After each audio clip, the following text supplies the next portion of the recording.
Friends, morning பிரேக்ஃபாஸ்ட்டுக்கு வந்து தக்காளி சட்னி வைக்க போகிறேன். அதனால் ஒரு வெங்காயம், பெரிய வெங்காயம், 2 தக்காளி, 3 பட்டை மிளகா, கொஞ்சம் கருவேப்பிலை, இதை வச்சு தான் இன்றைக்கி சட்னி ஆரம்பிக்க போகிறோம். ஏற்கனவே இட்லி அவிஞ்சிக்கிட்டு இருக்கு. வீடியோக்குள்ளே போகலாம். ஃப்ரெண்ட்ஸ், இட்லி அவிச்சாச்சு. இனி சட்னிக்கு ரெடி பண்ணணும். ஈஸி தான். இந்த பாத்திரம் இருக்குல்ல, இந்த மாதிரி ஒரு கிளாத்தை போட்டு இந்த மாவெல்லாம் ஊற்றணும். அதுக்கப்புறம் இந்த இருக்குல்ல, இந்த பாத்திரத்தில் இந்த கீழே இருக்குன்னா அச்சிருக்கும், அதில் தண்ணி ஊற்றிட்டு இதில் மாவை ஊற்றி சின்னது மேலே இதுன்னு வச்சு அவிச்சிடணும். அதுக்கப்புறம் இதில் இருந்து புகை மாதிரி வரும். புகை வந்தோடனே எடுத்து பார்த்துட்டு தண்ணியை தெளித்து குத்தி பார்த்தா மாவாக இருந்துச்சுன்னா திரும்பி மூடி வச்சுட்டு ஒரு 5 நிமிஷம் கழிச்சு எடுத்து வந்துருக்கும். அப்புறம் அதை எடுத்து இந்த ஹாட் பாக்ஸில் வச்சோம்னா எத்தனை மணிக்கு வேணாலும் சாப்பிட்டுக்கலாம் ஃப்ரெஷ்ஷாக. இவங்க உங்களுக்கு அடுத்து சட்னி வைக்கிறதுக்கு சொல்கிறேன். இந்த ஹாட் பாக்ஸில் வச்சாச்சு, எப்பவுமே ஃப்ரெஷ்ஷாக இருக்கும். இதை அப்படியே க்ளோஸ் பண்ணிட்டோம்னா முடிஞ்சு. அதுக்கப்புறம் சட்னி அரைப்போம். இது வானலியை வச்சுக்கணும். நல்லா அதை சூடு பண்ணி அது சூடாகும். சூடானதும் அதுக்கு சுற்றி இருக்க தண்ணியெலாம் காஞ்சிடும். அதுக்கப்புறம் கொஞ்சம் எண்ணெய் ஊற்றணும், அவ்வளோதான். அதுக்கப்புறம் இந்த வெட்டி வச்ச வெங்காயம், தக்காளி, ஃபஸ்ட்டு வந்து பட்டை மிளகா போட்டுக்குவோம். எல்லாத்தையும் கொஞ்சம் கொஞ்சமாக தான் வளர்க்குவாங்க லேடிஸ்லாம். நம்ம பேச்சுலர்ஸ் தானே, அதனால இப்படி வெங்காயத்தை முழுமையாக போட்டுக்கணும். கொஞ்ச நேரத்தில் வெங்காயம் வதங்கிடும், சூட்லேயே வதங்கிடும்.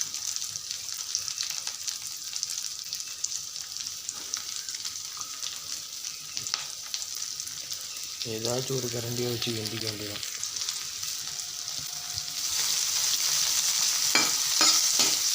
இது அன்னக்கரண்டி சாதத்துக்கானது. அதனால் வதக்கிறதானே, இதனால வதக்கி கொஞ்சம் இதே பாருங்கள். கொஞ்சம் நல்ல எண்ணெய் கொதிச்சுதான் இருக்கும். வெளியே தக்காளியும் போட்டுக்கோங்க. டேஸ்ட்டுக்கு ஃபஸ்ட்டே என்ன பண்ணோம்னா கொஞ்சம் உளுந்து போடணும். நம்ம உளுந்து, வெள்ளை உளுந்து போட்டு பாருங்கள். இது நல்லா வதங்கினதும் செம்ம டேஸ்ட்டாக இருக்கும்.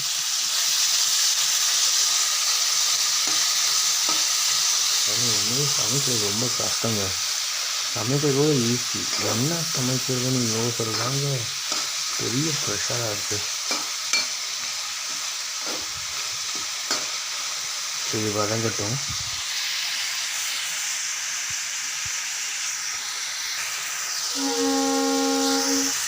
டேஸ்ட்டுக்கு ஒரு ஸ்பெஷல் இன்க்ரீடியன்ட் சேர்த்துருக்கேன். இது நல்ல டேஸ்ட்டை கொடுக்கும். இது எப்படி செய்யுதுன்னு அடுத்த வீடியோவில் சொல்கிறேன். அந்த ஸ்பெஷல் இன்க்ரீடியன்ட்டோட சேர்ந்து எல்லாமே நல்லா வதங்கிடுச்சு. இப்போ இதை வந்து இந்த மிக்ஸி ஜார் மாற்றிப்போம். ஃபில் பண்ணிட்டேன். இப்போ அரைக்க போகிறோம். இதுலேயே ஆட்டோமேட்டிக்காக லாக் இருக்குது. சைடில் ஒரு குச்சி மாதிரி இருக்கும். இந்த லெஃப்ட் சைடு கார்னர் பார்த்தீங்கன்னா ஜாரில் அதே லாக் ஆகிக்கிறோம். வீட்டில் இப்படி ட்ரை பண்ணி பாருங்கள். இந்த சட்னியை டேஸ்ட்டாக இருக்கும். நல்லா அரைப்பட்டுருச்சு. திரும்பி நம்ம உப்பு சேர்த்து திரும்பி ஒரு தடவை அரைச்சாச்சு. இப்போ திரும்பி வானலி எடுத்து அதில் கொஞ்சம் எண்ணெய் ஊற்றி கடுகு, சீரகம், கருவேப்பிலை அதை போட்டோன்னே கருவேப்பிலை நல்லா பொரிஞ்சிச்சுன்னா, கடுகுலாம் பொரிஞ்சுன்னா நல்ல ஒரு ஸ்மெல் வரும். அப்புறம் இதை எடுத்து ஊற்றி லைட்டாக ஒரு கொதிக்கிறதுக்கு முன்னாடி லைட்டாக சூடானோடனே அமர்த்திட்டோம்னா டேஸ்டியான சட்னி ரெடி. உங்களுக்கு நான் காமிக்கிறேன், வெயிட் பண்ணி பாருங்கள். கடுகு, சீரகமும் பொரிஞ்சிக்கிட்டு இருக்குது. இங்கே வந்து கருவேப்பிலை எப்படி இருக்குதுன்னு பாருங்கள். நம்ம வீட்டில் தோட்டத்தில் விளைஞ்சது. உங்கள் வீட்டு பக்கமும் கொஞ்சம் ஸ்பேஸ் இருந்தால் இந்த கருவேப்பிலையை வச்சு விடுங்க. வெளியில் ரொம்ப காஸ்ட்லி இப்போதைக்கு இந்த கருவேப்பிலை. அதனால் நீங்கள் வீட்டை வச்சுட்டோம்னா அங்கே நின்று வளைஞ்சிரும்.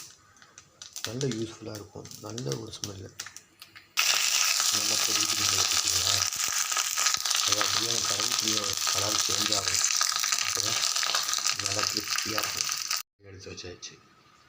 நான் போய் குளிச்சுட்டு வந்துட்டு நான் ஒரு 4 இட்லி சாப்பிட்டு போயிடுவேன். அதுக்கப்புறம் எங்கள் அப்பா ஒரு சுகர் பேஷண்ட்டு, டேப்லெட் சாப்பிட்டு அவர் ஒரு 4 இட்லி சாப்பிடுவார். அது அவர் இப்படி ஒரு 2 மணி வரைக்கும் தாங்கும். அதுக்கப்புறம் கம்மங்கூழ் பொடி, ராகி பொடி வச்சுருக்காரு, கூழ் செஞ்சு சாப்பிடுவார். கருவாடு இருக்குது, சமைச்சிக்குவார். ஓகே, ப்ளீஸ் சப்ஸ்கிரைப் பண்ணிடுங்க. தேங்க்யூ.